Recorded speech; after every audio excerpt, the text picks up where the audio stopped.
Hi friends, எல்லாருக்கும் வணக்கம். இன்றைக்கி நம்ம கார்டனில் கலவைக்கீரை தாங்க பறிக்க வந்திருக்கோம்.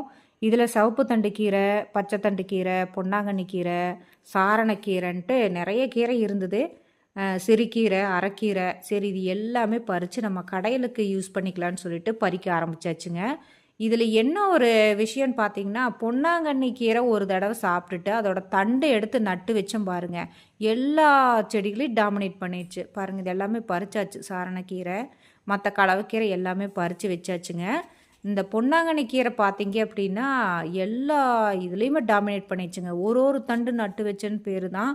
இது பார்த்தீங்கன்னா ஒரு 4 நாளில் அந்த கூடையே நிறைஞ்சிருச்சுங்க. மற்ற கீரை செடிகள் போட்டு அமுத்திருச்சு.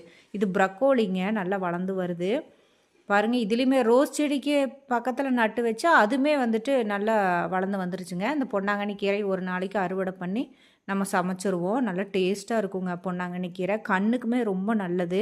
இந்த மங்கன பார்வை இருந்தால் கூட குணப்படுத்திடுன்னு சொல்லுவாங்க. இதில் பார்த்தீங்கன்னா கொத்தவரையெல்லாம் கொஞ்சம் பூ வைக்க ஆரம்பிச்சிருக்குதுங்க. அதுலேயுமே வந்து இந்த பொன்னாங்கண்ணி கீரை டாமினேட் பண்ணி நிற்கிது. அதையெல்லாம் அறுவடை பண்ணால் தான் சரியாகும். இது வந்து செண்டு மல்லி பாருங்கள், இப்போ தான் மொட்டு எடுக்க ஆரம்பிச்சிருக்கு. பொன்னாங்கண்ணி கீரை வந்து ரொம்பவே உடம்புக்கு குளிர்ச்சி, அதே மாதிரி கண்ணுக்கு ரொம்ப குளிர்ச்சி, கண்ணுக்கு ரொம்ப நல்லதுன்னு சொல்லுவாங்க. முள்ளங்கியுமே நல்லா வளர்ந்து வந்துட்டு இருக்குதுங்க. அடுத்தது ரோஸ் செடி எல்லாமே மொட்டு வைக்க ஆரம்பிச்சிருக்குதுங்க.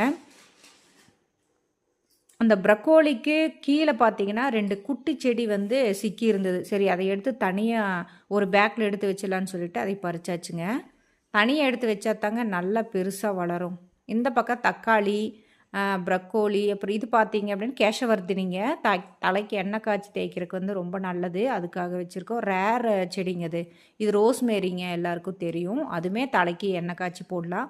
செம்பருத்தி, ரோஸ் இது எல்லாமே வந்து சூப்பராக வந்துட்டுருக்கு. இதில் பாருங்கள் கொத்தவரை எடுத்து தனியாக வச்சுட்டேங்க.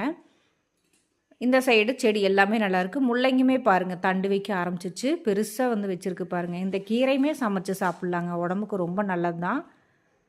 ரோஸ் செடியெல்லாம் இப்போ தான் மொட்டு வைக்க ஆரம்பிச்சிருக்குங்க. ஒன்று 2 3 நாளில் விரிஞ்சிரும்னு நினைக்கிறேன்.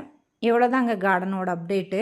எல்லாத்துக்குமே நம்ம ஈவினிங் 2 நாளைக்கு ஒரு முறை தண்ணி விட்டுருவோம். அப்போ தான் வந்துட்டு நல்லா சூப்பராக வளர்ந்து வரும்.